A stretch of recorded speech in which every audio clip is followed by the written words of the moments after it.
Sunamrata Jamrata imbang padha-padha. Iki cah gleleng. Duk deng sama radeng, duk bis sama kubis. Ayo, sencaki mundur. Sapa iki satriya nganggo rompi? Bar nyanyi dangdut. Parat. Weh, Gatot Kaca. Ora basa. Basa sampean mung arep belani Kresna ta? Tak basanono sampean belani Nata Ndarawati. Iya atau tidak? Hah? Mula tinimbang aku basa daki-daki ra urung sampean mungsuhe Bagong. Ayo sampean ngejak apa? Ayo ngejak apa? Ngendel kira iso mabur sawangan.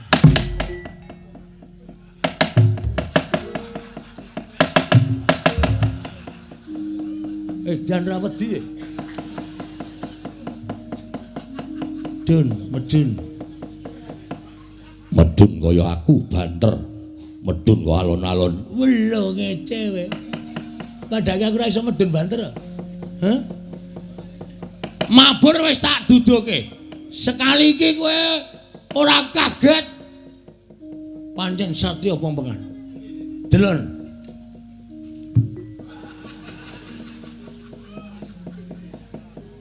Asem ira wedi. Jedul.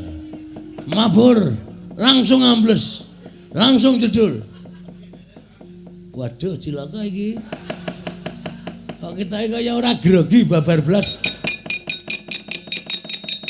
Bagong, kowe gawe geger. Gawe geger negara Ngamarta. Apa mbok anggap aku wedi karo kowe? Terus karemu piye?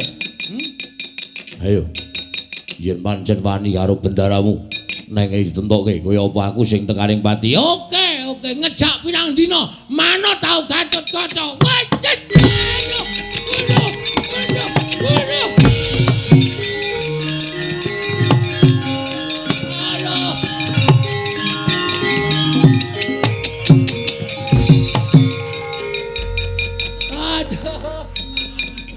Aduh. Mati aku aduh. Wis kira Kaca iki. Apa ora aku? Aduh. Minta ampun Gatot Kaca. Ora bakal tak wene wacak. Tinimbangane kowe urip. Tinimbangane kowe bakal gawe geger negara Ngamarta. Bagong tak pancat pundakmu tak jebol sirahmu. Waduh piye iki? Kecekel endasku. Mati dening aku. Aduh.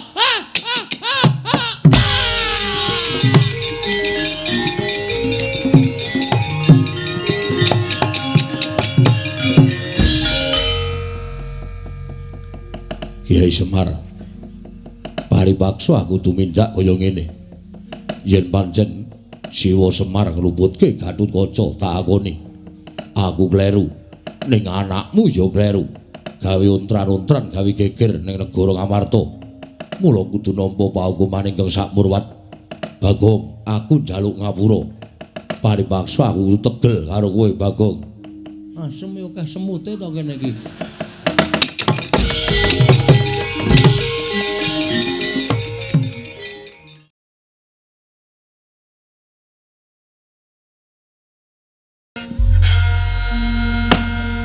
Koko Prabu dereng ngantos paripun anggen kula nampi sabda pangandika paduka menika mboten pangling kados sowanipun Panakawan mongko Panakawan Bagong sowan wonten negari Ngamarta. Koko Prabu jagat Dewa Bathara jagat Pangestungkara yayi najan dipun menapakno Bagong menika tasih Panakawanipun para Pandhawa. Mila dinten samangke kula aturi nimbali menapa wigatosipun dene Bagong sowan wonten Sapaduka Yayi Prabu. Mestinipun wonten wigatos dening atasipun namung sadrajatipun Panakawan keraya-raya sowan dhateng negari Ngamarta. Koko Prabu kasinggihan mekaten. Mugi kasekecakno anggen jengandika lenggah. Kula diandangu dhateng sowanipun Bagong. Inggih Yayi, kula semanggaken. Panakawan Bagong padha rarja sak praptamu sawise asu ingkang dadi napas asat ingkang dadi riwe Ponokawan Bagong Raharja sowanmu Ponokawan. Nona Amit pasang Kalimantabe tinebena nyeladune dumawahing tawang towang sinuwun linepana ing tulak manuk. Keparang kula ngaturaken sembah. Sing langsung alon-alon aja kesusu-susu. Anu wae. Sumungkeming pangabekti kula konjo ngersa paduka sinuwun Prabu Puntadewa. Iya Bagong ndak tampa. Pangestuku Tampanana. Kula cancang pucaking remi. Bagong, Nun, nek ora iso basa iki rasah basa. Kula cancang pucaking weni. Wo weni to? Weni. Ora remi, ora. Ngerti kula cancang pucaking remi dumawahing kiyu-kiyu. Ora kena kuwi. Nggih, nggih. Kula cancang pucaking weni dumawahing wijang. Nah. Rumeketing werdaya. Saestu andadosaken cahya nur cahya daging rakayuwanan. Sinuwun prayoga nunggunmu ngadhep. Kula nun. Sampun boten kirang prayogi.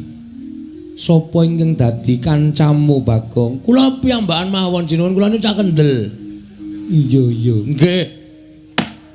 Prayoga nunggunmu lungguh. Sampun boten kirang sekeca anggen kula biyanten sampun Sri Prabu. Iya, Bang. Nggih. Ponokawan Bagong padha raja sak praptamu.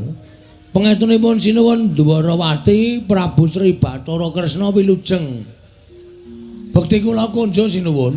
Iya Bagong tak tampa pangestuku Tampanana ya Bagong. Nun iki nang njandene. Aja kurang ajar lho. Terus kok nirokke suarane Kresna men supaya kula niku ya semangat ngoten lho. Panjenengan niku lek ngendika renyah. Carane krupuk niku bar dintas. Kula ya kudu renyah, ya kudu ngimbangi karo sing nimbali. Iya Bagong, iya. Lho. Anu nggih. Penak nanggonmu lungguh Bagong. Sampun mboten kirang prayogi. Sakarepmu Bagong. Ha nggih wis ngonten mawon malah penak. Bagong. Padha raja sapraptamu Bagong. Pangestunipun Ndara Werkudara nering sambi kala Ndara. Yo. Prayoga nunggunmu ngadhep. Kula ngaturaken sembah. Tak tampa pangestuku Tampanana. Ayo nek iso dirokno gedene suarane Werkudara. Bagong. Nung. Biasa mawon ah. Kalau sampean gedhe tenane suarane. Sampeyan iku ora asik gedhe ora mung suarane. Iya, prayogakno. Nun nggih sanget anggen kawin dadosaken jimat paripe. Bagong padha raja sak praptamu. Pangestunipun Ndara Janaka wilujeng bekti kula kunjung nggih Den. Iya Bagong, nggih. Kok pun sawetara ora rawuh teng Karang Kadempel? Iya, akeh kewajiban kasatriyan Bagong. Wah, jan wis mendring kula macet. Sampeyan mboten rawuh niku anggere ditekani mung kula tinggal ndelik.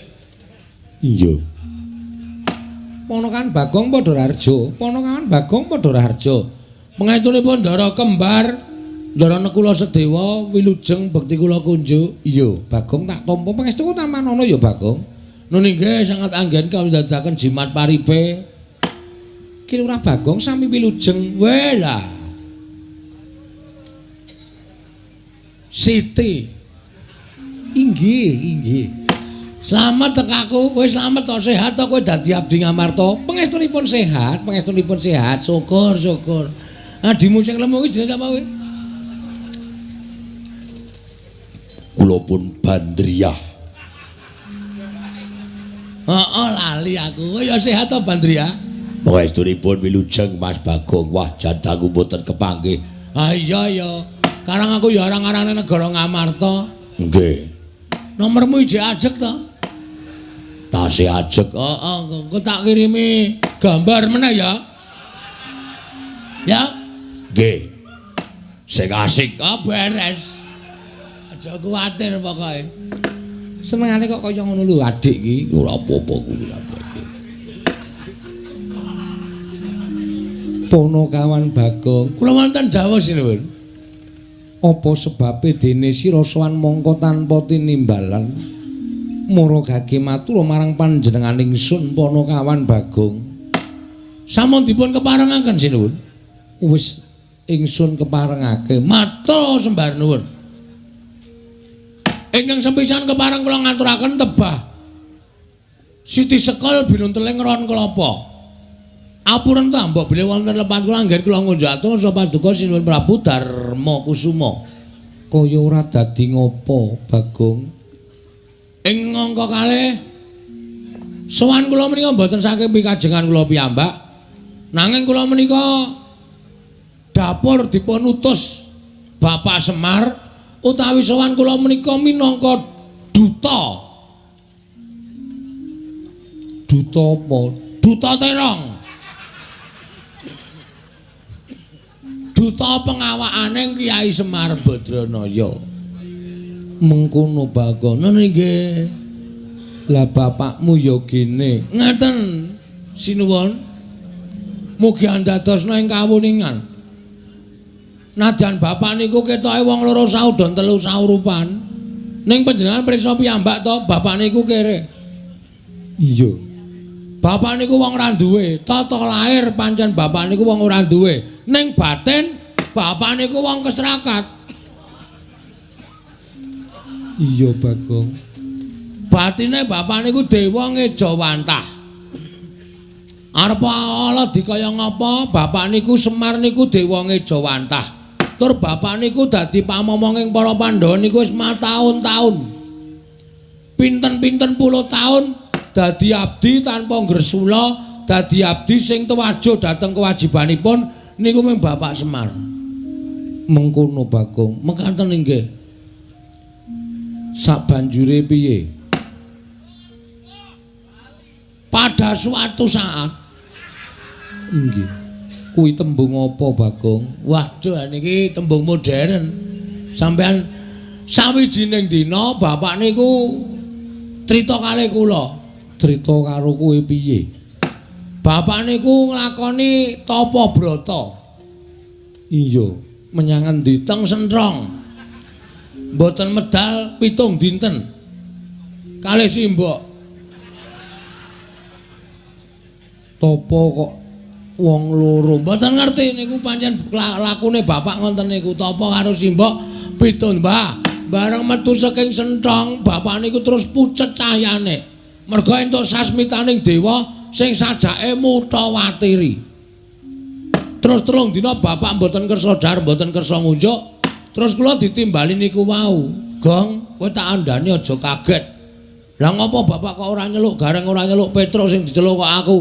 Aku lagi ra percaya karo Gareng karo Petruk. Bapak ngoten niku. Lah ngopo ya Pak kok ora percaya karo Gareng karo Petruk? Soale Gareng karo Petruk lagi wae mbautke dit RT ngono. Mula aku ora percaya karo Gareng karo Petruk. Kowe tak timbali, kowe sing tak percaya. Lho nggih, sendika. Ajeng crita napa, Pak? Aku ki nalika tapa ning Sentrong kae kok entuk sasmita sing sajake kaya Ngutawatiri le. Ngutawatiri pripun, Pak? Sesuk ki ora suwe meneh. Ngamarta ki bakal entuk cobaning dewa. Mbah pirang dina saka saiki, mbah pirang sasi saka saiki, Ngamarta ki bakal ke taman Pegebluk ingkang gegirisi. Oke para kawula ingkang esuk lara sore tekaning pati, sore lara esuk ketiwasan. Ngoten niku. Wah. Tenane, Pak, tenan aku ora goro. Bapak ngendika ngoten niku. Ah, Bapak kudune iso nanggung perkara kuwi, Pak. Ngamarta ki sing ngomong Bapak lho. Negara Ngamarta ki sing duwe kewajiban gawe tentrem ki Bapak. Duwe kewajiban gawe kabagyaning kawula ki Bapak. Klebu para Pandhawa ki ya dadi tanggung jawabe Bapak. Iki ambeke diaturke para Pandhawa wae, Pak. Bapak nyandet kula. Aja. Engko ndak Pandhawa kaget. Ning Pandhawa ya perlu ngerti. Mergo nek Pandhawa ora ngerti engko ndak ora tata-tata. Lah jane iki iso ditanggulangi le. Terus carane nanggulangi pripun?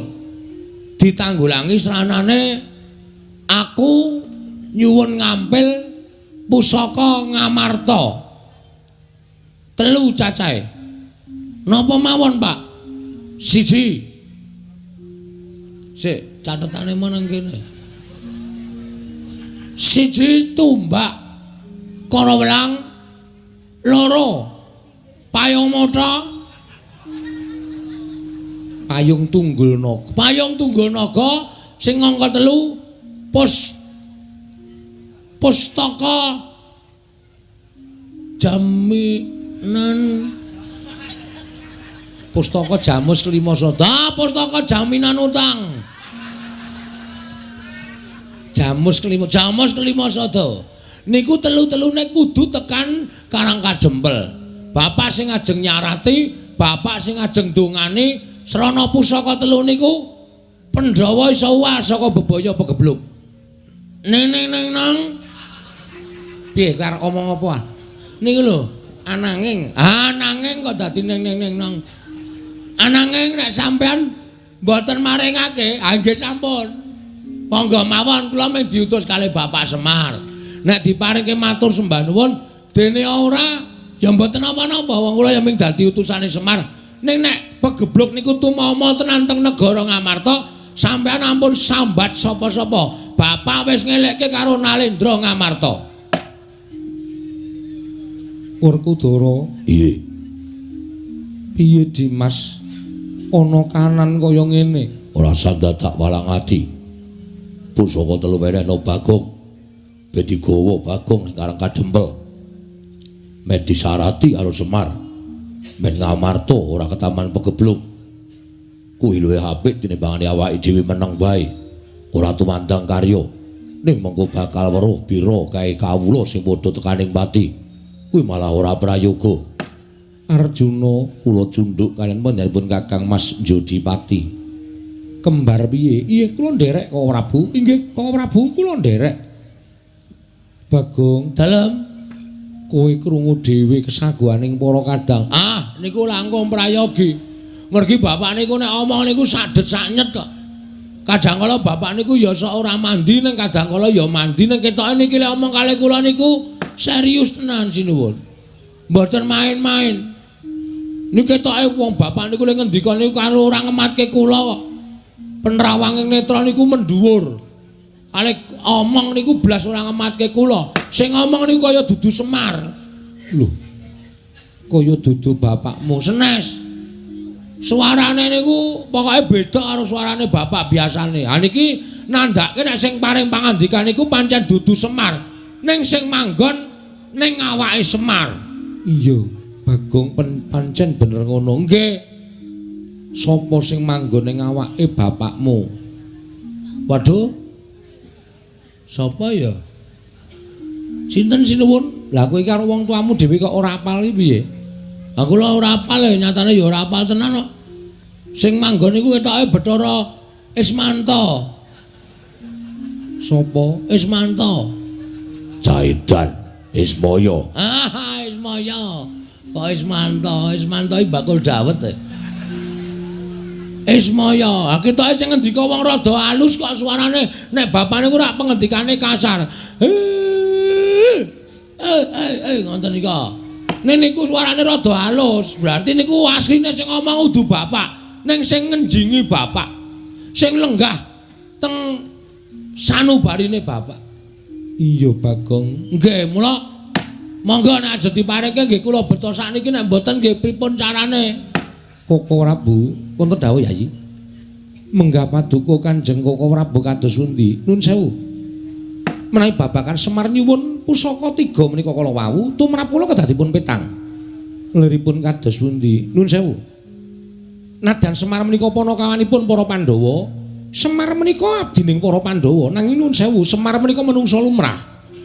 Menungsa ing kedunungan ina lali salah apes lawan mati. Kuwatir sing manah kula. Menawi menapa ingin dipun aturaken Semar lumantar Bagong menika namung karti sampeka ing sejatosipun Semar menika namung melek pusaka 3 negari Ngamarta anggenipun semados sak mangke Semar saged junjung derajatipun luar saking derajating abdi nggayuh derajat ingkang langkung inggil menika saged ugi kelampahan. Ampun nuwun sewu mboten teges kula menika badhe ngiyas dhateng Kakang Semar namun nuwun sewu naminipun titah menika kedunungan lali kedunungan supe tuwin kedunungan lepat mila kedang atos-atos. menawi ngantos pusaka 3 menika luar saking para Pandhawa. Pusaka 3 menika mangke dipun beto Semar kekiyatan menapa ing dipun ginakaken para Pandhawa. Semar saya gadhahi panguwasa, Semar saya sentosa menawi gayuh napa-napa badhe kasembadan. Menika ingkang kula ajri Yai Prabu.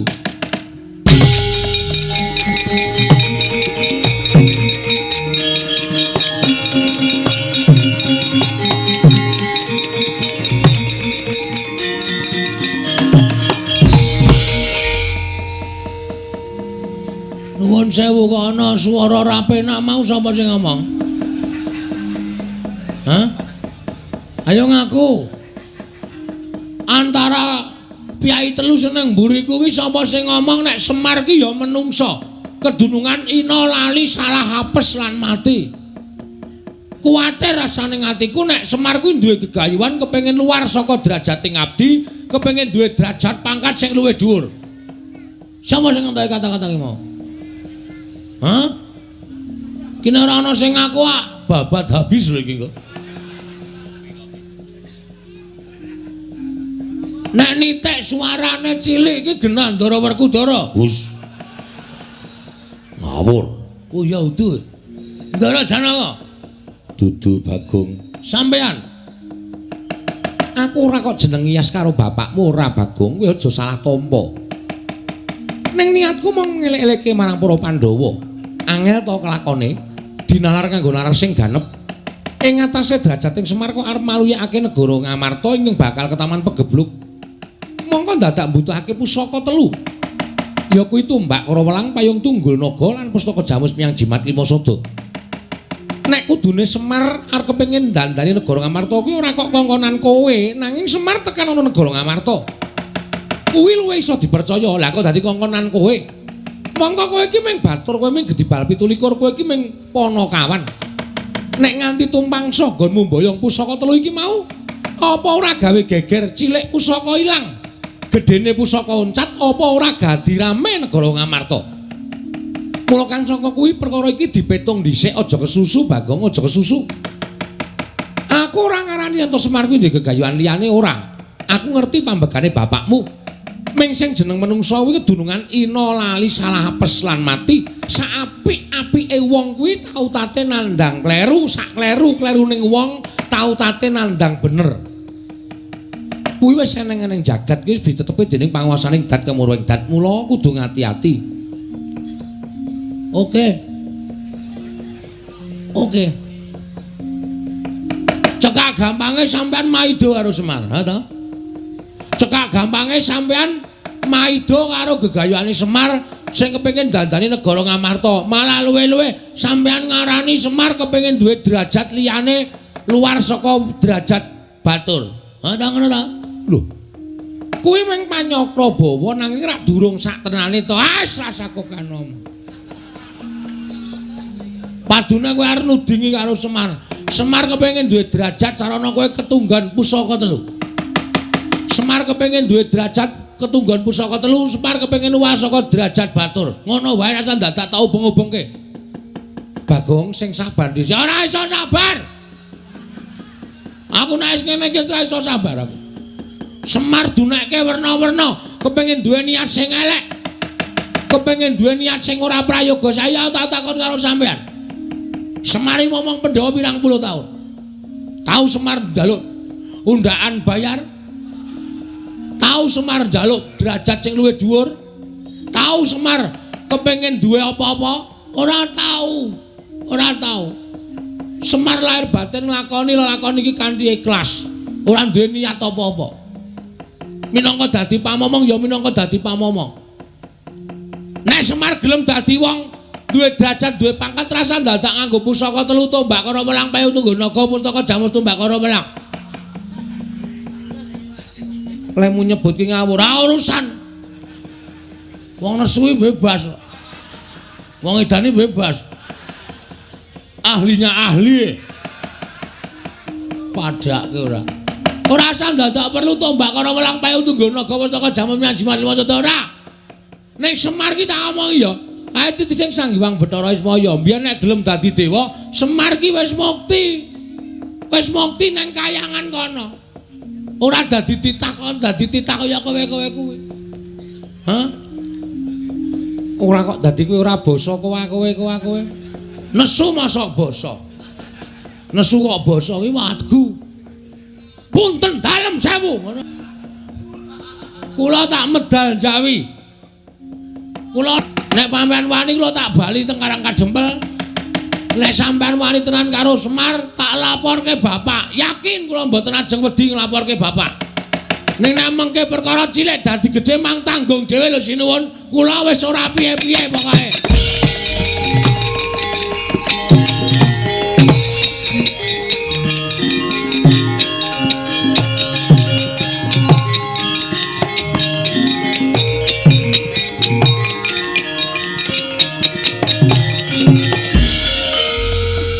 Koko Prabu kados pundi?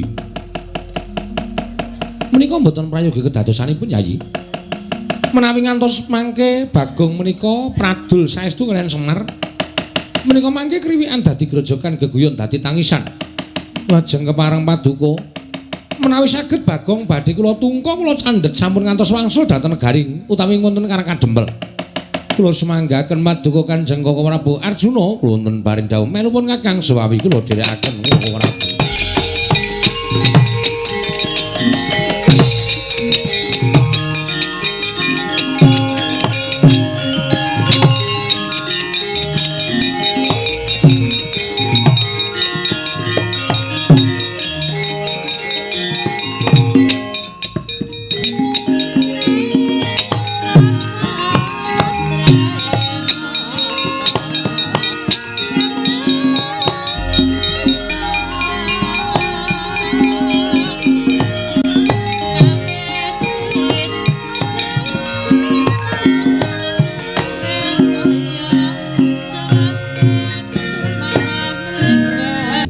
Nadyan Bagong ki wong loro saudon telu saurupan mung drajating Panakawan parandene Bagong ki wong jujur Bagong ora tau apus-apus marang bendarane nadyan solah bawane srogol nang yen to bab kejujuran antaraning Panakawan telu gareng Petruk Bagong sing jujur dhewe malah Bagong tumrap aku ngono. Iya Dimas. Banjur sak banjure kepiye miturut petunganing Dimas Werkudara? Yen miturut petunganku pusaka telu paringna marang Semar. Merga Semar wis tanggap marang Sasmita. Yen to negara Ngamarta bakal ana apa-apa. Bisane ora tumama ning negara Ngamarta. Kudu nganggo syarat Karang Kadempel kanggonan pusaka telu, tumbak kara welang, payung tunggul naga lan pustaka jamus miang jimat kelima sodo. Pocap kacarita nalika semanten ngraosi pusaka ketiga tumbak kara welang miwah payung tunggul naga pustaka jamus miang jimat lima sodo. Eling-eling pusaka menika kedadosan saking Nalindra ingkang digdaya sekti kalintang mila panggraitane tanpa beda kaya menungsa. Mijil saking pagedangan pusaka-pusaka tiga kumleyang sak nginggiling Datulaya nututi plajaring Kilurah Bagong.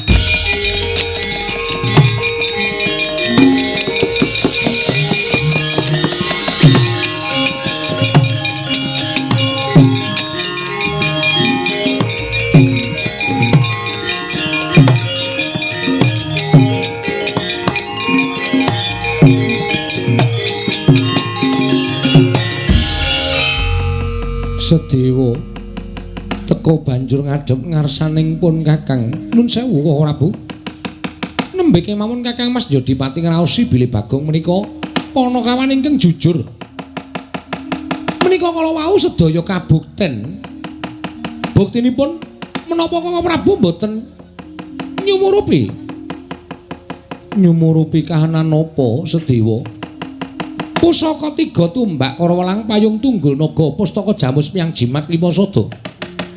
Kula tingali kumleyang wonten sak nginggiling Datulaya malah sajaipun nungka lampahipun Bagong Koko Prabu.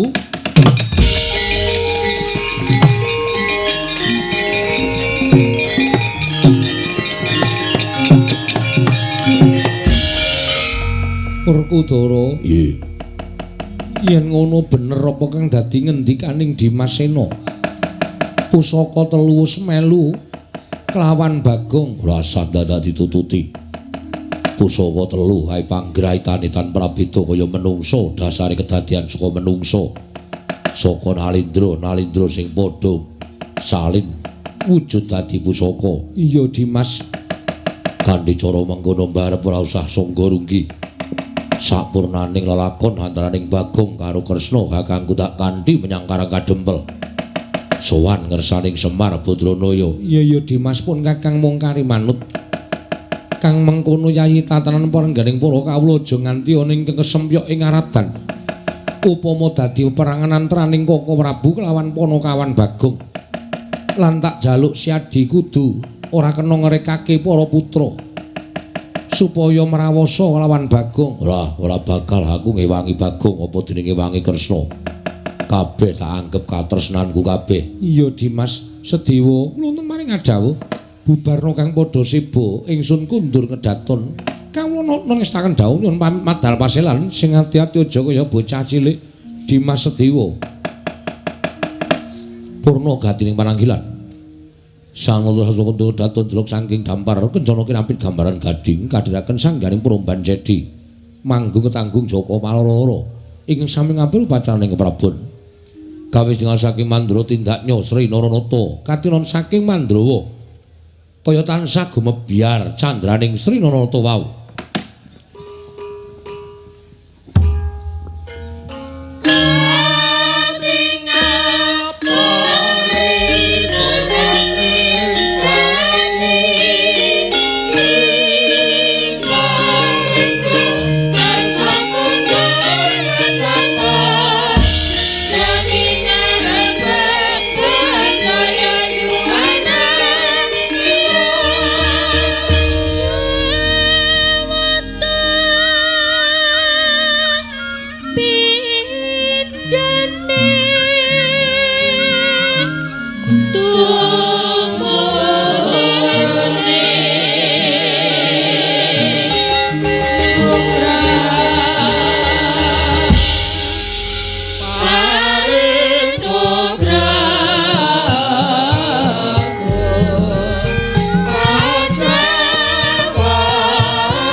matur Sang Rekyana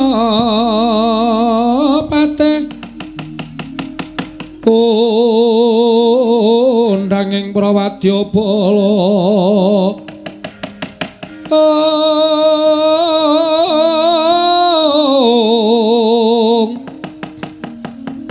Pok sur tambur myang suling pepandhen dalutek mewa bandera kakandha warna-warna pindha jalatriyan asri kawuryan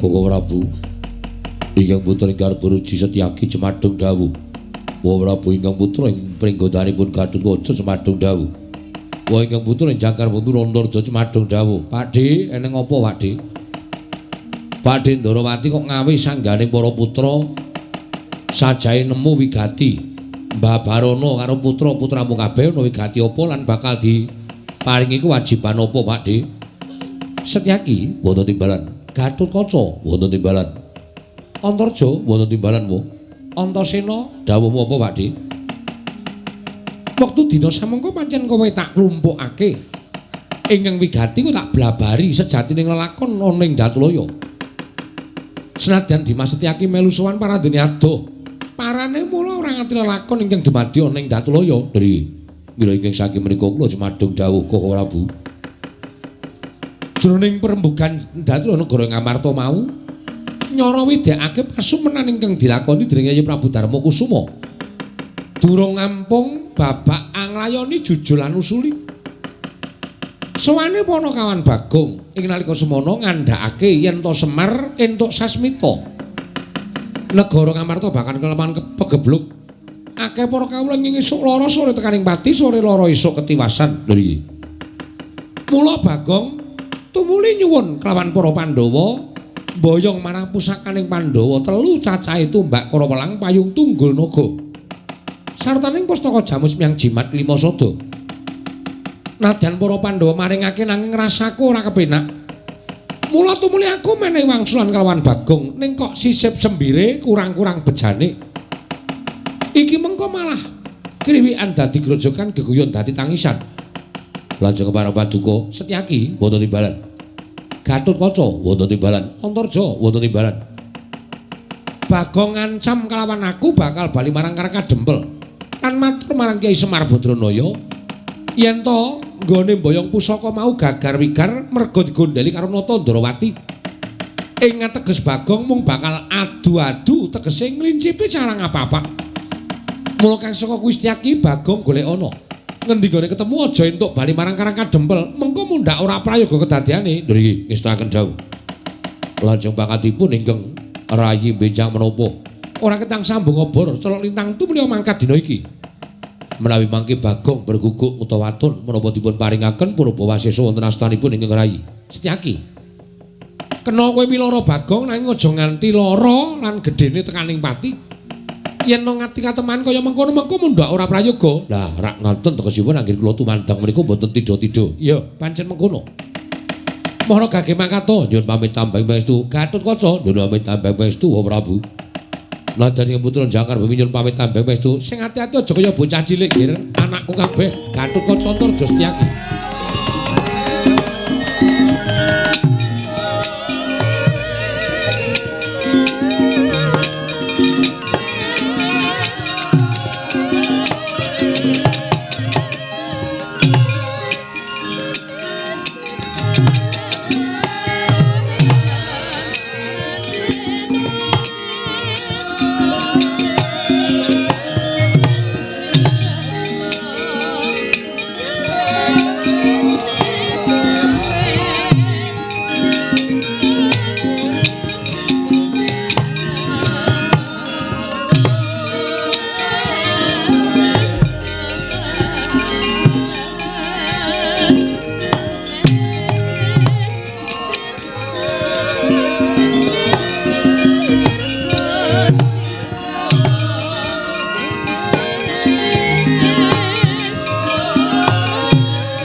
mangus nyung ambrengeng kadikaronaning kaswase dosang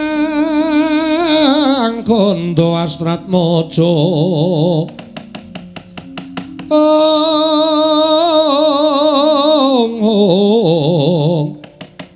long lalu mangulati surya mangrangsang kok dengaren aku arep lunga tok candhet Pak Antasena piye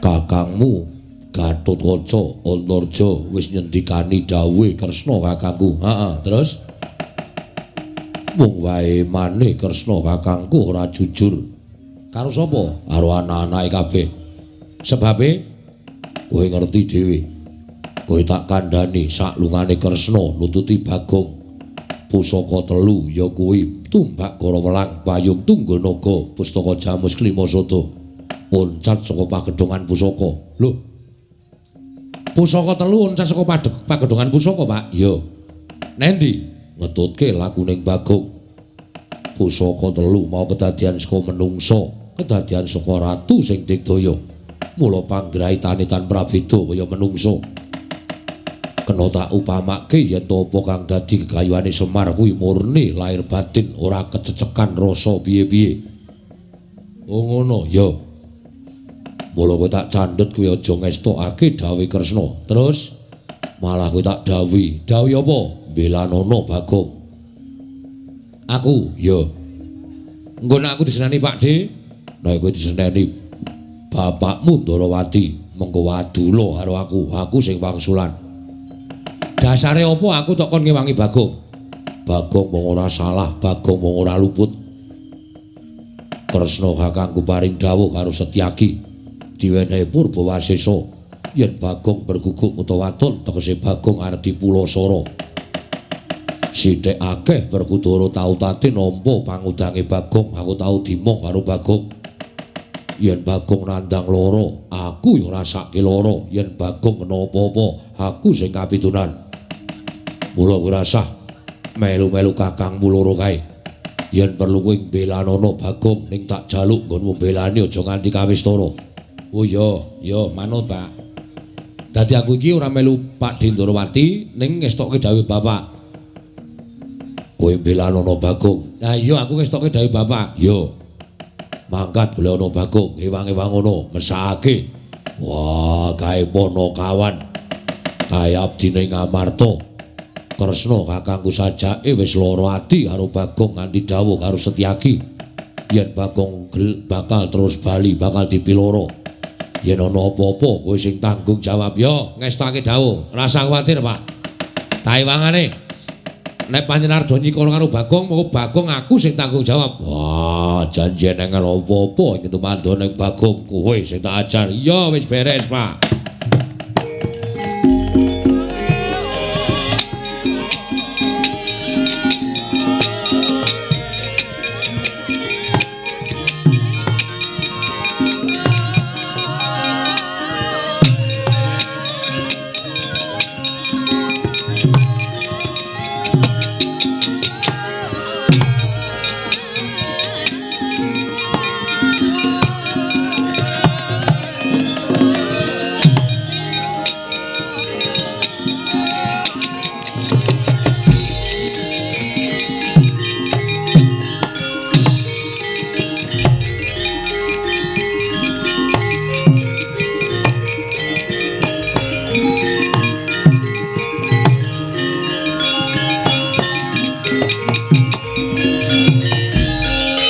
Carian putra lamun kawekasan yeka wisanggeni maya Wisnu Pratenta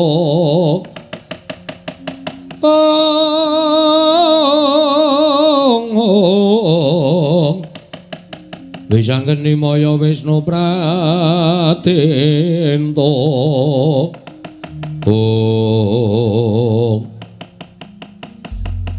kena aku mulih omong bapak tenan kriwikan dadi grojokan geguyon dadi tangisan lah kok sinuwun Ndarawati kok cubriya karo bapak Mongko niate bapak ki nyelametke kahanan Ngamarta. Bapak mergo entuk impen nek Ngamarta arep ke Taman Pegebluk.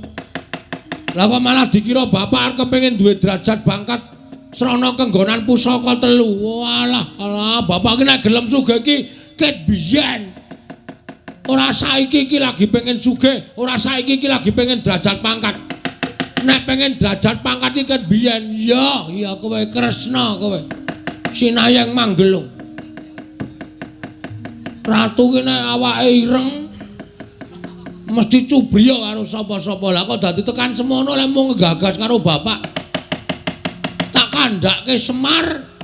Nek Semar nesumba dadine negara Ngamarta aku wis leleh luweh. Wis mbah aku pokoke iki. Aku nek lapor bapak dadi geger mesti aku ya disalahke. Bagong tumbak cucukan, cangkeme ora tau diatur. Ngrekoso to? Nek ora tak laporke, ha Kresna arep bungahe. Mengko terus omong sapa-sapa nek Semar duwe niat liya, awe cilaka, Semar elek. Wah wis aku ki dalam suasana berdiri di persimpangan. Yang bersama-sama sulit. Jan wis nek menah luweh. Entek obat pirang-pirang ya luweh.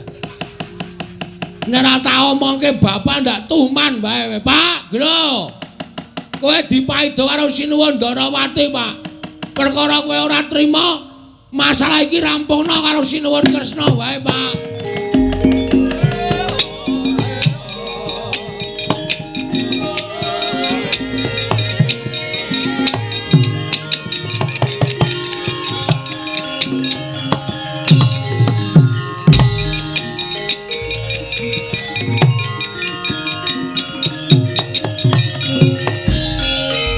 Ngandel ora.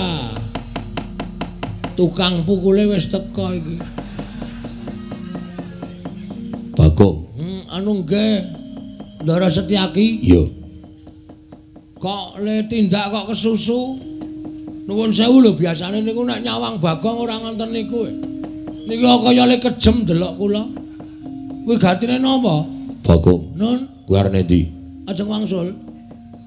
Bali endi? Ayo nang omah. Bali kok nang parane wong. Aku didhawuhi dening Kanjeng Koko Prabu Ndarawati, kowe di ora entuk bali. Jarine kowe arep wadul perkara negara Ngamarta. Kowe arep wadul karo bapakmu yen nggonmu mboyong. Pusaka 3 ora kelakon merga dialang-alangi Kanjeng Koko Prabu. Padha karo kowe adu-adu antaraning bapakmu karo Koko Prabu. Kowe seneng yen gawe geger. Kowe seneng yen kabeh padha congkrah. Mula dina iki aku kon ngoyak karo kowe supaya aja bali ning Karang Kadempel. Terus nek kula nekat bali, Tak jotosi. ngandel ora. Wis Semar ki dadak kongkonan aku ya ngapa to ya. Biasane ki diokongani Petro kok dadi aku ngono lho. Wah, wis masalah meneh. Wus. Ya aku mulai ya dijotosi nang kene ra urung kok ya dikethake. Rumah saku kok repot temen to iki aku. Wose dina iki kowe niat neng kene apa bali? Nek niat kula bali. Kowe arep wadul. Merga kula bapak nggih dinyek kalih Ndara Kresna, dikira bapak niku duwe niat ala, duwe kepengin duwe derajat pangkat. Sarana alasan negara Ngamarta bakal ke Taman Pegebluk terus nyilih pusaka 3. Sinuwun Kresna cubriya karo bapak nek ke bapak kepengin dadi wong derajat, dadi wong pangkat. Ha niku tegese ra nglarake ati to. Kula anake Semar, nek bapak kula dulake kaya ngoten niku ati kula ya lara. Perkara iki rasah didawake. Kowe nang kene wae rasah nendi-nendi. Nang kene wae rasane sing makani sapa? Nang kene nek nganti dinan-dinan terus kula ngelih piye ayo. Mula kula tak wangsul tak lapor karo bapak mawon. Mengke perkara niki men dirampunke bapak karo Sinuwun Kresna. Niku tegese adil. Yen ngono kowe nekat. Nggih nyuwun ngapunten den paripaksa kula nekat. Ya nekat tegese kowe wani karo Setyaki. Mboten. Sumpah ora. Terus kok kula wani karo sampean niku kula niku sing arep anggo menang apa? Sampean duwe godhong si kuning, kula blas ora duwe pusaka napa-napa. Terus sampean kulino gelut, kula niku blas ora tau gelut. Nek nantang wani. Ning gelute mboten wani. Mula kowe aja bali. Kula ajeng wangsul. Nek bali padha karo wani karo Sriyaki. Ora kowe lah wong iki piye to ya? Halo. Ora wani. Sing muni wani sapa? Nek ora wani nang kene. Mboten kula ajeng wangsul. Ajeng wangsul ajeng matur Bapak. Yen ngono kowe wani karo Sencaki yen arep bali. Ora, Ndara yakin sumpah. Kula ora arep wani karo sampean. Sing tulung nggih menang kowe napa? Sampeyan iku paribasan gelut bendina tur ya senopati. Lah kok kula ajeng wani karo Ndara Sencaki niku santo nggih menang napa? Mang gagas to. Cebol gaya wulan wutonge tong lintang. Ora bakal kelakon cepak wurunge timun mungsuh duren. Kula timune sampeyan durene glundungi mesti memet. Yen ora gelem tak glundungi kowe nang kene wae. Kula ajeng wangsul. Nang kene wae. Kula ajeng wangsul.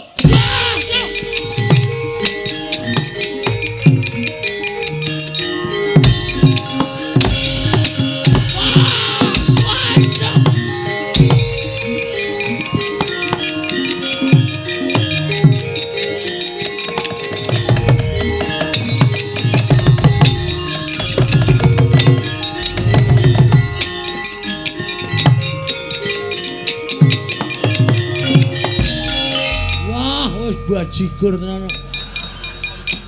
Wis ora prayitna. Ndara Sencaki wis ngadeg. Mulai, kula ajeng mulai, rasa mulai, kula ajeng mulai. Dies. Kok tegel ya kataku. Asem mok metuke capek ndasku. Wah, lah ngono pancen wis. Wis aku kesonjo mbaya tenan iki nang Ngamarta. Monggo mesti iki sing didhawuhi kaya aku ora mung Sencaki tok. Ngibarate kaya dene iwak kecemplung nang sega. Ora bakal iso ilang mung garing ngemplok. Mesti tekan ning pati aku. Wis iki nek ora mlayu. Mulai nang Karangka jempel dijur-jur nang negara Ngamarta malah ngrekoso uripku nek ora.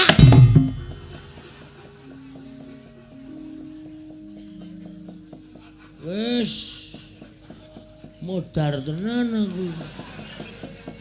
Dono ketemu Linmas. Mrene ketemu Gento.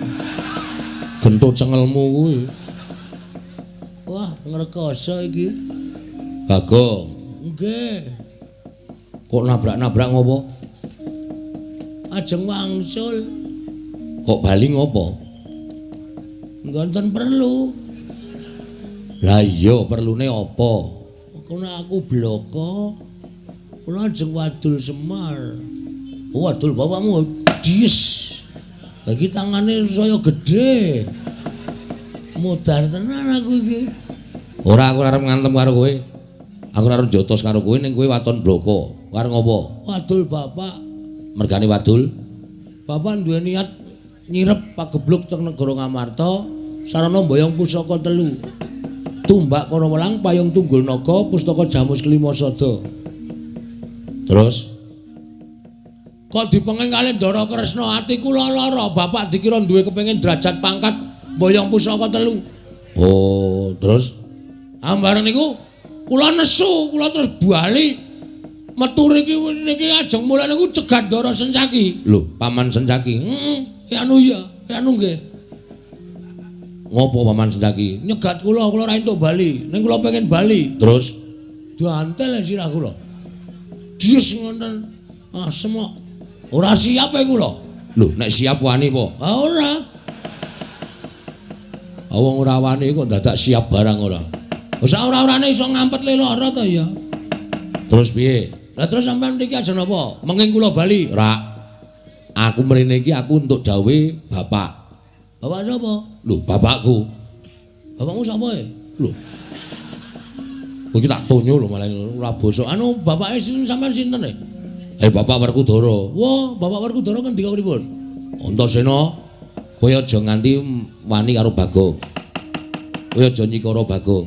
Ning Bagong kae tau tate ngudang aku, momong aku, malah nek perlu Bagong kae wangono. Mergo niate Bagong kae suci. Niate Semar ki ya suci.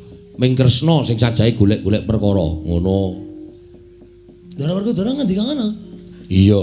Wah, pancen piyai sip tenan.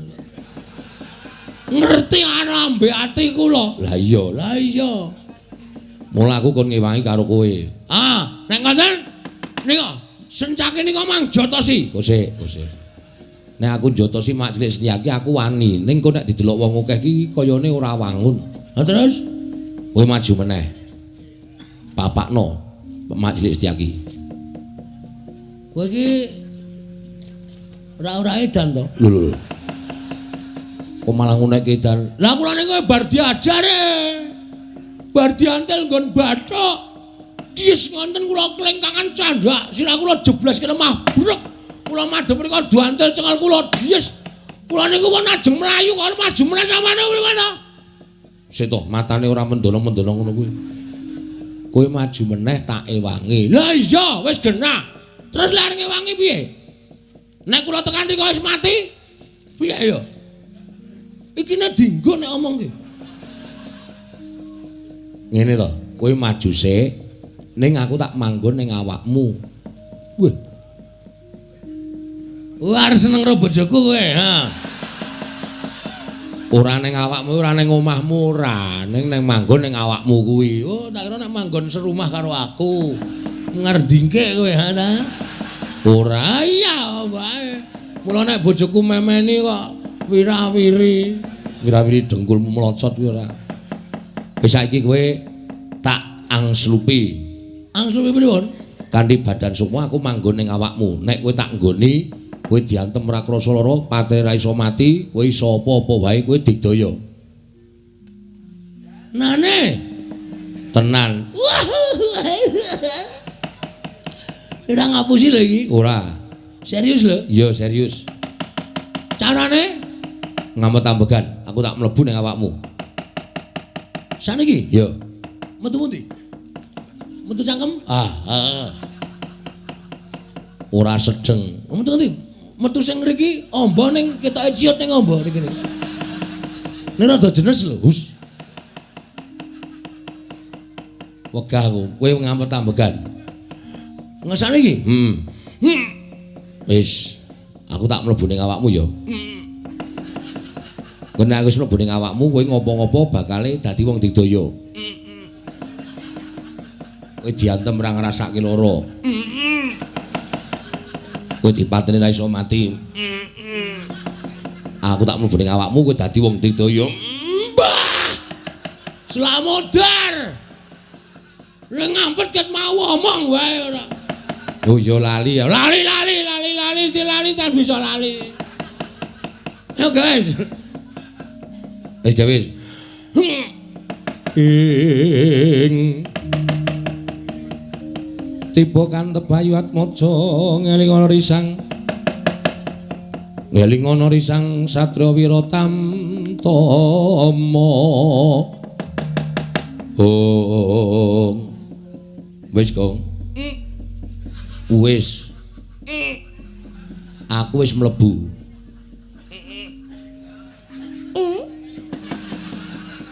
Nanti kepentut e. Mpun mlebu? Wis. Lho, wedian. Teng awakku lho. Ora mbrenjul ya. Iya. Padahal sampean gagah kula cendhik lho. Aku rak badan sukma nganggo panglemunan. Oh, mekaten. Iya. Naming kowe diantem mak Trisnyaki ra ngrasake lara. Tenane. Tenan. Ngopo? Ndasku ajeblaske lemah sik. Ternyata ora krasa edan gleleng iki. Sayo. Sencaki aja meng kowe sak mara tuamu wonten kene. Aku mau sia-sia karo aku. Terus keluwihan liyane napa nih? Keluwihan liyane napa? Keluwihan liyane sakarepmu karo ngopo-ngopo iso. Mabur? Iso. Tenane? Iso. Nek mabur carane? Sikile gedruke lemah ping 3. Engko terus iso mabur. Asli? Iya. Niat batin mabur karo gedruk lemah ping 3.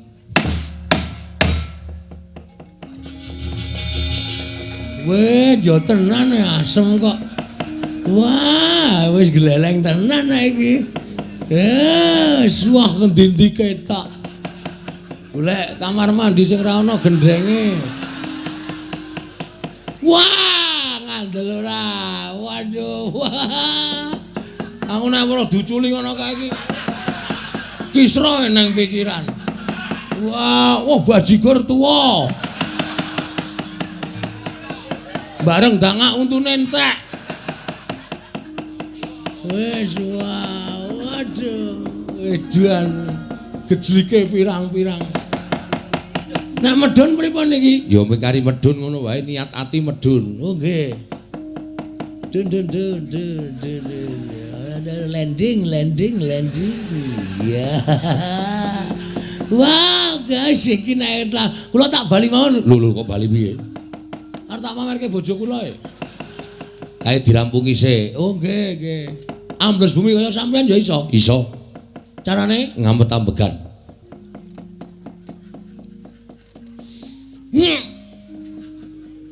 Terus ngletak ngono wae ora bablas. Weh. Nek kejeglok. Ayo tratapane. Ndorantosen iki sok ngapusi. Ku nek ngletak duok ngono ra ya menjoto. Ora, wis to, yakin wae.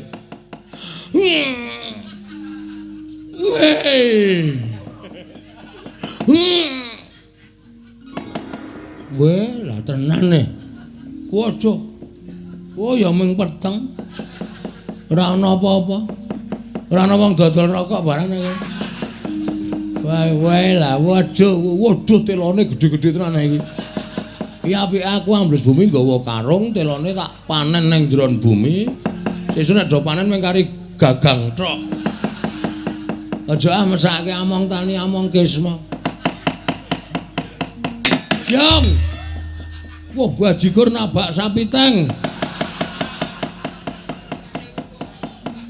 Neranise wis. Weh lah, wis sarean iki kuburan. Ketok iki. Lho, iki kok madhep ngetan. Wedi ya ben omong-omongan terus jejere ya. Nek tak benake paling iki jarene sok disiksa kae paling disiksa iki. Wah, iki ana sik gari balung tok. Wah, ana sing sik wutuh iki. Wedok.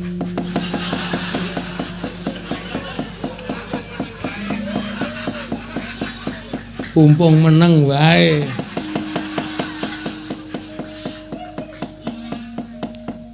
Mau rapik. Jedel lah. Iya, mabur. Medul meneh.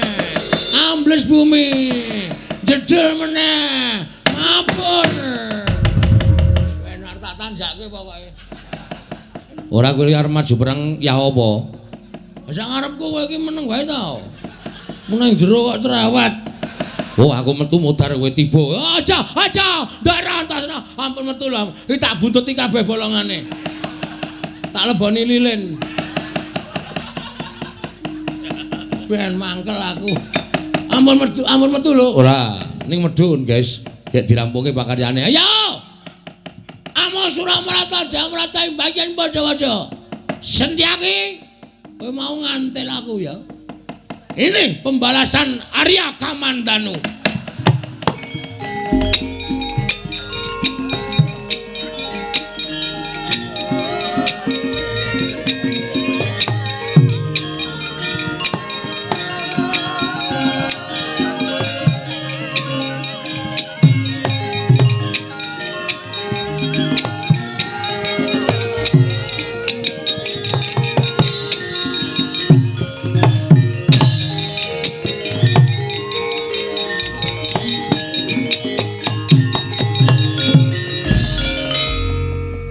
Ewake wis diajar karo Setyaki isih begogok neng kene. Wong iki aja sok sumbar. Ngono. Wong iki aja sok sumbar ndak aber. Gajah kae ngegungke tlalene ning kala mangsane apes tlalene. Ula kae ngegungke wisane ning kala mangsane aber wisane. Manuk kae ngegungke swiwine ning kala mangsane pepes swiwine. Ngono? Glopa-glape. Glopa-glape. Gajahe kepengin menek. Eloke. Kowe iki omong apa? Aku malah nembang to iki. Ayo Sencaki kowe arep ngapa kowe? Kowe arep ngapa? Kowe ngeyel harus Setyaki apa perlu tak jempalani meneh? Isih kurang nggonku ngajar karo kowe. Kurang. Ayo ketokno, godho wesi kuning. Keprun ndasku. Neng nganti aku cilik sambat gedhe nglekar, sambat loro meguru karo kowe. Lho. Apa kowe bar meguru anyar? Sencaki, aku iki anak Semar. Semar iki dewa Ngejawantah. Aku nek wis diwenehi kekuatan karo Semar. Lihatlah. Tontonen aja kedep. Moko ndak dikira aku gawe-gawe. Ya, delan ya. 1 2 3 4 mengkari ndase tok. Ndase dindelepke sisan ora? Ndase dindelepke sisan ora? Dindelepke ora? Ayo kowe tak takoni, ndelepke ya? Heeh. Lho, ada. Jedel meneh sirahe. Lho. Ndelepke ora? Ndelep. Terus langsung saka kene jeng jeng jeng jeng jeng jeng jeng. Aku mabur Sencaki.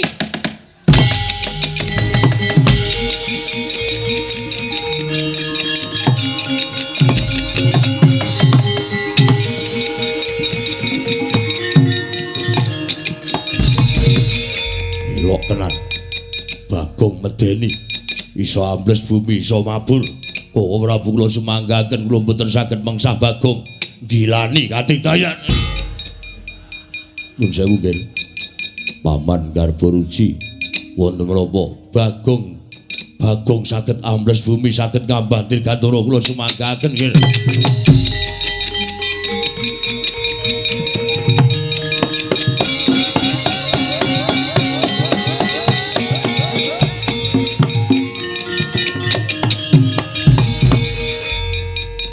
Suramrata jamrata imbangan padha-padha. Iki cah gleleng. Duk deng sama ladeng, duk bis sama kubis. Ayo, Sencaki mundur. Sapa iki satriya nganggo rompi? Bar nyanyi dangdut. Parat. Weh, Gatot Kaca. Ora basa. Basa sampean mung arep belani Kresna, ta? Tabasanono sampean belani Nata Ndarawati. Iya atau tidak? Hah? Mula tinimbang aku basa daki-daki ra urung sampean mungsuhe Bagong. Ayo sampean ngejak apa? Ayo ngejak apa? Ngendel kira iso mabur sawangan.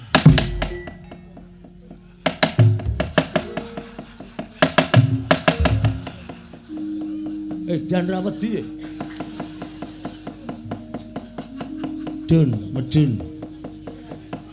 Medun Kaya aku banter. Medun kok alon-alon. Welo ngece we. Padahal aku ora iso medun banter. Hah? Mabur wis tak duduke. Sekali iki kowe ora kaget. Pancen satya pompengan. Delon.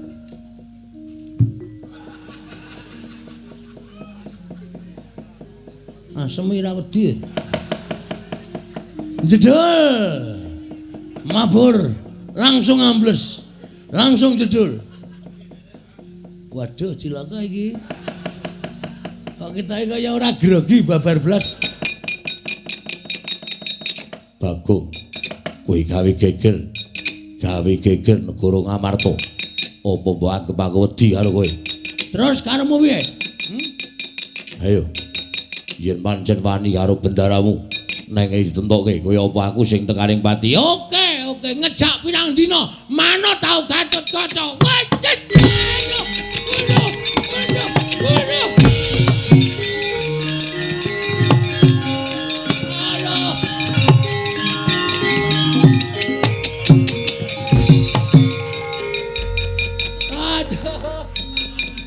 Aduh. Mati aku aduh. wis kerekoso iki. Apa ora kowe? Aduh. Minta ampun kerekoso. Ora bakal tak wene wacak. Tinimbangane kowe urip. Tinimbangane kowe bakal gawe geger negara Ngamarta Bagong tak pancat pundakmu tak jebol sirahmu. Waduh piye iki? Kecekel endasku. Mati dening aku. Aduh!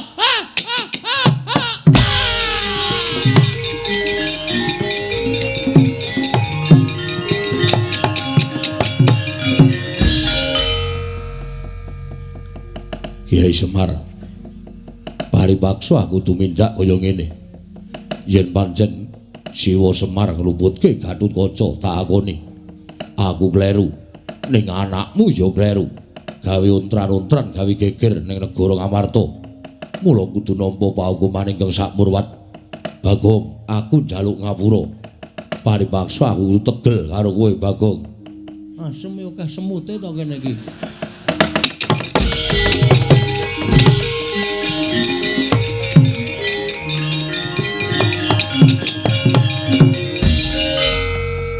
Kene weruh mati pindah we girap-girap. Nyatane dirubung semut tenane. Ketoke sandiwara kok mung cokoti semut geni aku ngrekoso. Ayo. Pokoke nek ora tak gawe sungsang bawana balik mumpung Bagong lagi gleleng iki. Ayo sapa sing arep ngetok mung aku legane ngati.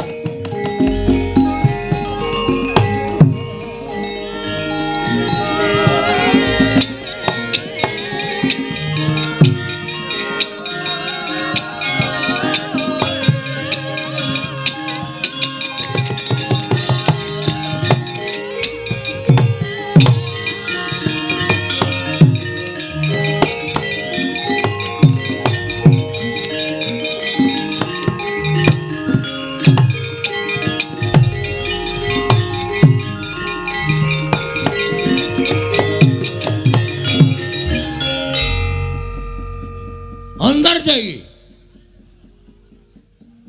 Ya dasar para nyata Bagong. Kan mbelani Kresna ya ana. Gatotkaca wedi karo aku. Gila karo aku sencaki mundur. Kok dadi kowe arep mungsuh Bagong iki tanggo menang apa? Bagong mentas meguru anyar. Sawangan dina iki Bagong iso ngambandir Gantara.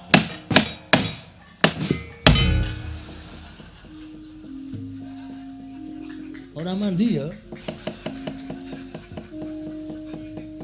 Endi mabur? Jarine iso mabur kok ora iso. Aku nek mabur mung sekilan. Ora tau dhuwur-dhuwur. Mergo aku fobia ketinggian. Mabur ora iso, ambles bumi Sawangan ora. Wedan. Kok macet kabeh iki? Ora ana sing belani bablas iki. Lha iki piye iki nek iki Antarja kok sik tak telitine. Apa ana kabel sing ucul? Utawa ana mesin sing rusak kok dadi aku ora iso mabur ora iso ambles bumi iki mesti ana sebabe. Wah. Sincan wis metu. Sincan biasmu. Ya salahe ra omong-omong. Mau ora ya omong-omong dadi kula niku ora patek kisinan ora. Piye iki? Minggir ganti aku. Ampun gelut lho Kakang Adi. Wis ben. Nek kono wangi Siwa Ndarawati tak wanenane go, tak jajale Kakang Antarja karo Antarsena menang sapa? Aku ora marahi lho iki kok dadi masalah meneh iki kok. Iku sing disalahke aku meneh iki kok Dan. Menengo. Ngopo Kang? Didhawuhi karo Siwa Ndarawati Bagong ora entuk bali. Oh sik, Bagong ora entuk bali iki Bagong arep bali nang sapa? Wong Bagong bali nang omahe dhewe kok ora entuk ki piye? Kuwi hake Bagong. Kuwi kamardikaning Bagong arep bali nang omahe. Perkara Bagong arep ngopo-ngopo nang omahe kuwi wis purba wasisaning Bagong. Tur karo meneh tak delok iki mau bapak paring pangandikan. Paring pangandikan piye Dimas? Yen to tumbak karo welang payung tunggul naga. Pustaka James Limasada uwal saka pagedhongan pusaka melu laku ning Bagong. Ateges apa kang dadi sediyane Semar kuwi lahir batin ora ana niat liyane nggone bakal kepengin gawe tentrem negara Ngamarta. Apa ngono Dimas? Aku sing didhawuhi Bapak. Malah aku sing didhawuhi supaya ngayomi karo Bagong aja nganti dipulasara karo Kakang Antasena, Kakang Garudkaca lan Mak Cilik Setyaki. Ngono Dimas. Ya yen pancen ngono terus aku piye? Apike malah kowe karo aku saiki melu ning Karangkadempel. Mergo iki wong Ngamarta karo bapak ya isar budal ning Karangkadempel. Lah Siwa Ndarawati wis to, ora usah dadak melu Siwa Ndarawati. Mane kowe engko melu kewirangan, kowe melu wisin, kowe manut aku apa manut Siwa Ndarawati? Ya wis aku manut Dimas Antasena. Lah ngono malah kepenak kok. Apik iki perdamaian iki jenenge. Ora ana permusuhan. Sampeyan ya ora duwe anu rasa kali kula to? Ora, Bagong. Syukur. Melu seneng kula melu bungakan tanpa upama. Iya. Wis nek ngono, Kakang Manjinga jroning bumi sik mengko tak sasmitani nek aku arep makan ning Karangkadempel. Oh ya Dimas aku manut karo kowe Dimas. Heeh, Kang.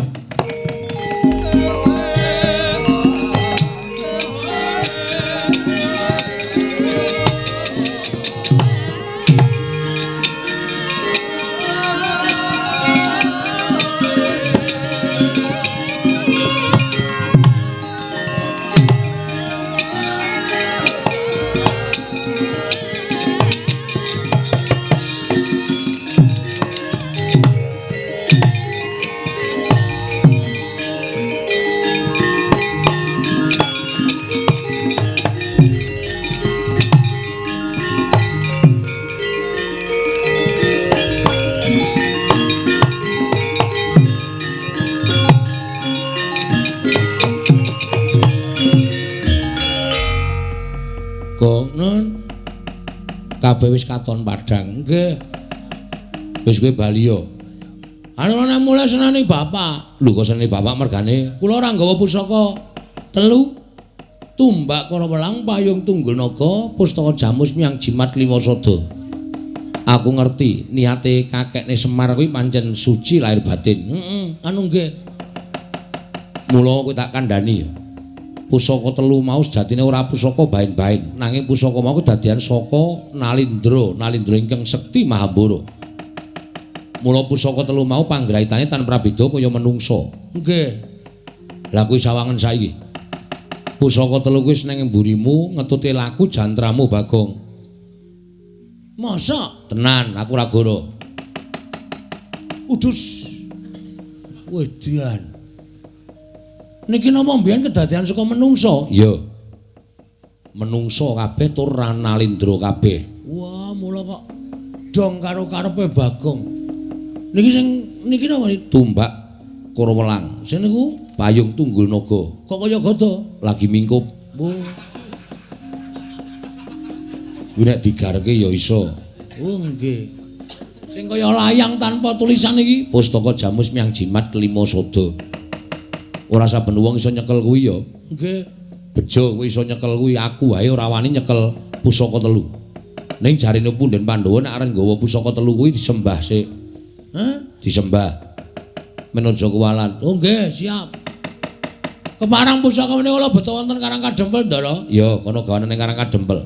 Malah kondo bapakmu iki nom-noman lancur Pandhawa tak irit ning Karangkadempel, bantu karo bapakmu, Gong. Wah, siap matur sembah nuwun. Pun nek ngoten kula tak beto pusaka niki nyuwun pamit nggih Ndara Antasena. Ya sing ati-ati aja kaya bocah cilik ya, Gong. Nggih, matur sembah nuwun.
Kresna sinayeng manglung mintonaken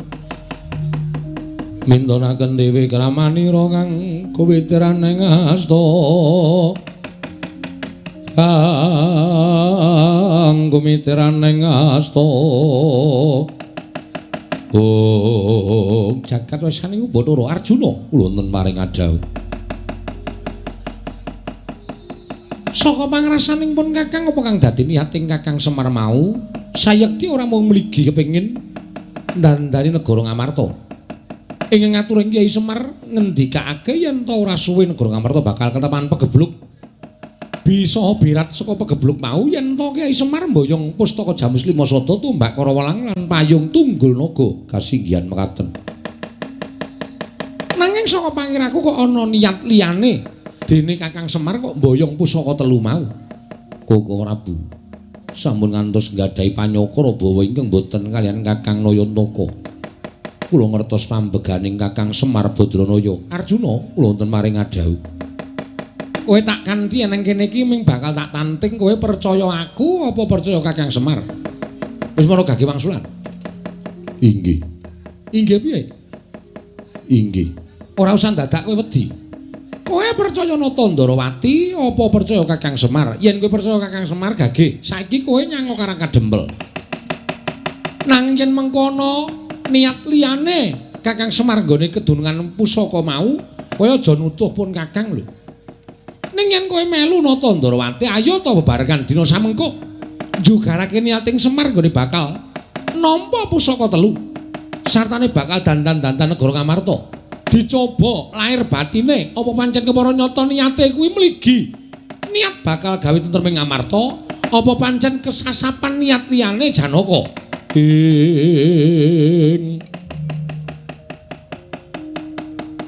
Kresna sinayeng manglung mintonaken Dewi Kramanira kanggo mitiraning asta aneng asta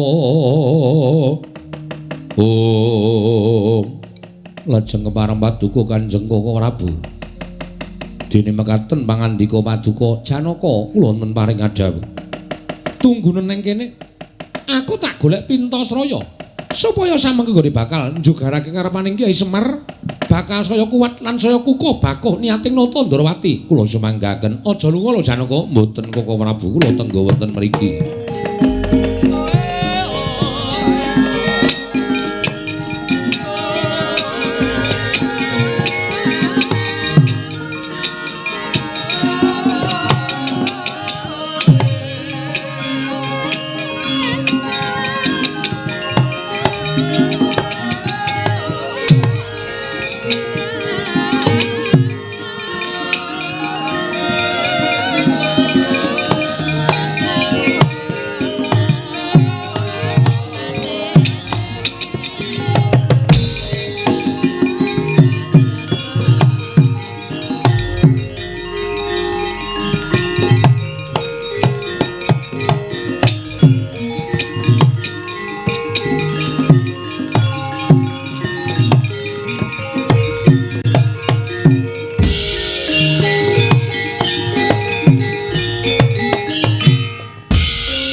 Sinowati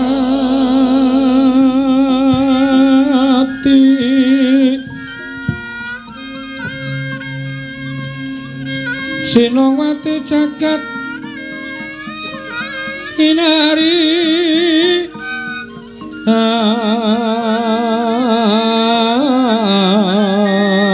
among mbak lumembak ombak ing samudra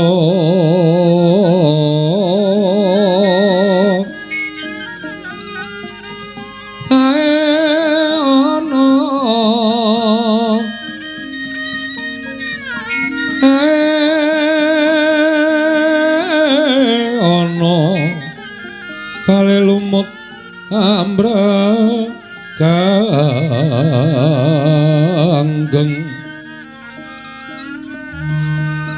awita denceng dencengan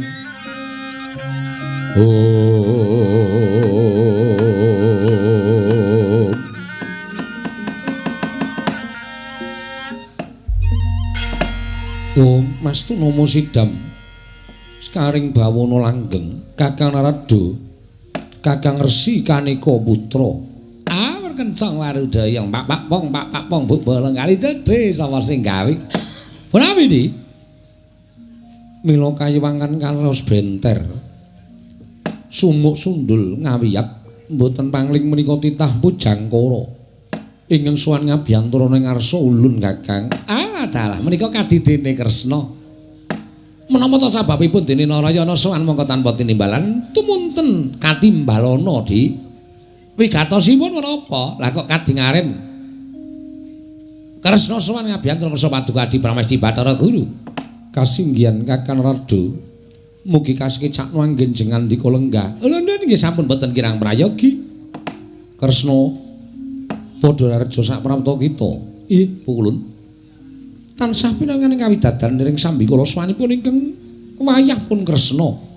Kemareng kula ngaturaken sembah sumenging mangabekti kula kunjuk. Iya. Ulun tampa karya bombong tias ulun. Ora liwat pangestu ulun menapa marang jeneng para kulup Narayana. Kula pun dinggo jimat paripe dayana ing kasantosan. Ingkang sabanjure ana parigawe apa dene jeneng kita sowan ngabiyantara ning ngarsa ulun. Mula diage matur marang panjenengan ulun Kresna. Ingkang sepisan kepareng ngaturaken sembah pangabekti kula kunjuk ndungkap angka kalih ulun. Kalih-kalih menapa estunipun kula namung badhe nanjihaken dhateng kamontranipun Kakang Semar. Ingkang sekawit utusan kelawan atmajanipun Bagong supados amboyong pusaka Ngamarta III. Inggih menika tumbak Kara Welang payung tunggu naga tuwin pustaka jamus miyang jimat kelima sada.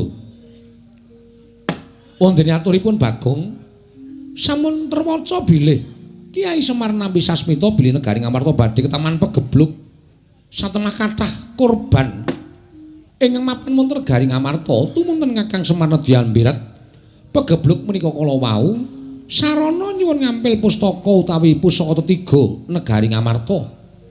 Nadyan para Pandhawa lair batos maringaken pusaka menika kala wau nanging nyuwun sewu radi gotang petanganipun ingkang wayah pun Kresna krana ngemuti Semar menika mapanipun wonten ing jagat tegesipun tasih kasalira wadak. Jernaminipun titah ingkang tasih kasalira wadak menika kedunungan ina lali salah apes kelawan mati. Mila kuwatir raos sing manahipun ingkang wayah pun Kresna. Mbok menawi wonten niat sanesipun kejawi badhe ngremaken pagebluk kula kuwatos menawi wonten niat sanesipun Kyai Semar anggenipun badhe kedunungan derajat pangkat sarana ngukup pusaka Ngamarta III menika kala wau pukulun sesembahan kula.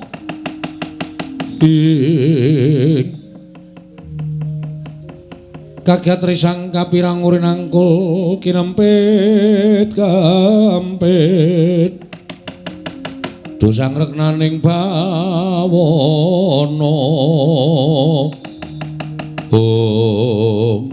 Mastu Nomo Sidam Skaring Bawana langgeng Kakang Ismaya ora pisan ora pindho mesti gawe dredah ana ing Madyapada. Niate Kakang Ismaya ing mengkono mau sayekti uga bakal nuwuhake rasa kuwatir penggalih ulun Kresna. yen to nganti Kakang Ismaya kedunungan pusaka katelune sayekti bakal wuwuh kekuwataning Kakang Semar. Nggone urip ana ing alam padhang, mula lamun sak trepe jeneng kita kudu bisa njugarake niating Kakang Semar. Nggone ngukup pusaka tetelu Ngamarta tumbak Karawelang payung tunggul naga sartaning pustaka Jamus Myang Jimat Lima Sada. Mekaten Bu Kulun? Iya. Malah niat lan gegayuhan kita nggon kita bakal njugarake Kakang Semar mau sayekti ulun ideni sarta ulun kanteni Betari Durga supaya bebantu marang apa kang dadi ancas gegayuhan kita Narayana. Waduh ngaturaken panuwun ingkang tanpa pepindhan. Ing mekaten paringana kula nyuwun pamit menawi sampun pikantuk palilas saking Paduka Hyang Adi Pukulun. Kepareng kula badhe miwiti anggiri godha dhateng Kyai Semar. Supados sakmangke sampun kelampahan ngukup pusaka ketiga menika Pukulun. Iya iya, suruh titing ati-ati duga-duga digawa. Durga kula mendika ngadawa Pukulun. Nderek Kresna wayah ulun bebantu marang Botripating Nata Ndrawati. Kula nek ngestaken dawuh kula nyuwun pamit madal masilan sing ati-ati aja kaya bocah cilik kekarune. Kresna apa dene kita Durga.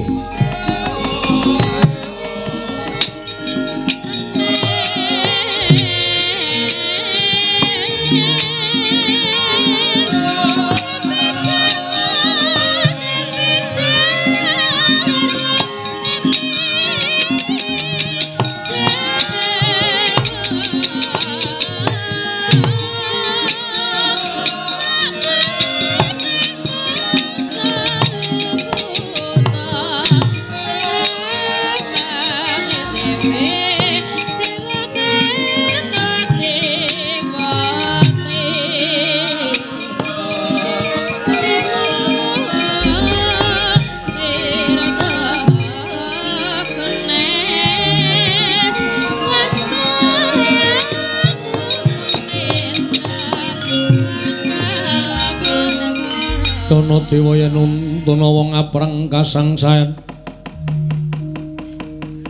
Yen nuntuna wong aprang kasangsayan. Ira wang-wang. Oh. Nuwun sewu lho, Dik. Mboten teges kula badhe tumut-tumut perkawis menika namung semanten to. Kula menika kami tuwaning kayiwangan, menawi wonten barang ingkang bingkong wajib kula jejekaken, menawi barang wonten ingkang boten leres wajib kula leresaken.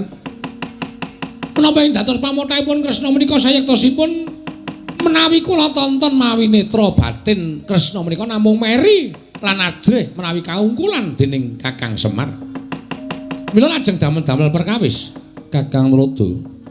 Kula sampun mangertos namung semantena kula boten badhe andhuwa keparengipun Kresna. Milah niatipun Narayana sabab menawi mekaten kula damel gelanipun anak kula piyambak Jere Kresna menika titising Wisnu. Mila sakmangke dipun tonton kemawon. Sinten ingkang leres ugi badhe dipun leresaken, sinten ing lepat tertentu badhe ngunduh poing pakarti. Alah iki. Kula kok mboten ndungkap dhateng kepareng Paduka.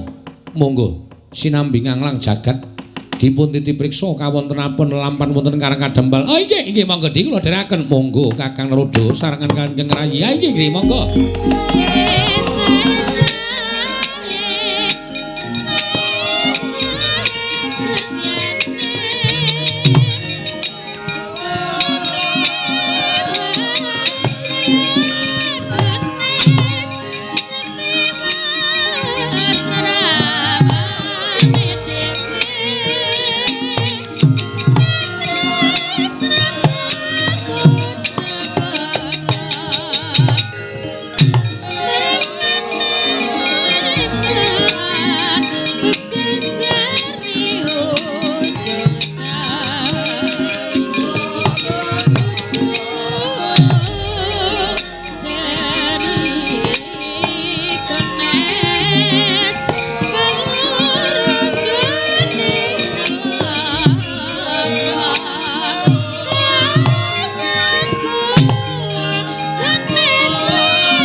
Kresna sinayeng manglung mintunaken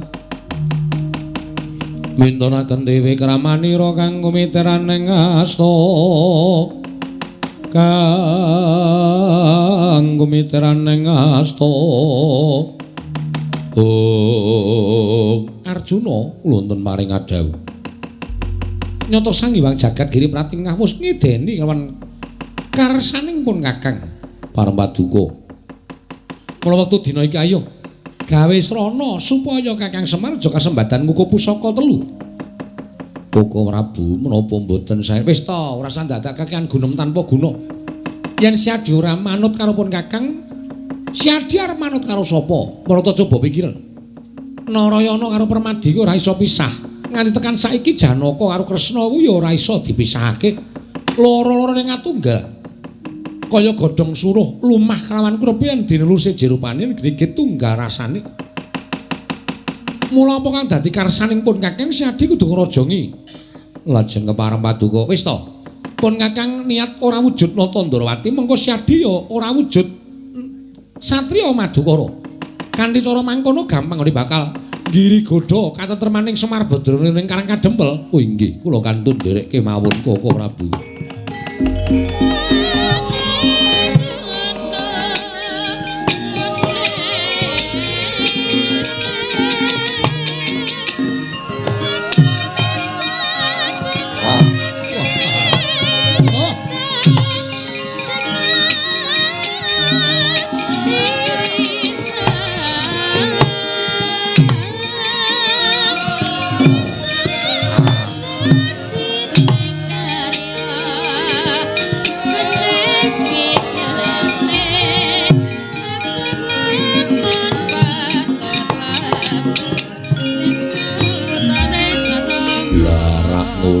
Yayi dadine Siadi kuwi pancen lahir batin karo pun Kakang inggih Koko Prabu kula namung nderek kersa Paduka ayo nganggo jeneng sapa wae sakarepmu dicaketi Karang Kadempel aja nganti Semar kelakon ngukuh pusaka teliyan perlu digirigoda piye carane iya ayo Kakang tak derekake ayo Yayi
Tata Pandhawa tata Kadiwisraya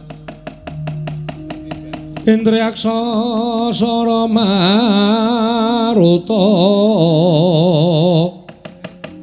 Pawana Bana Margana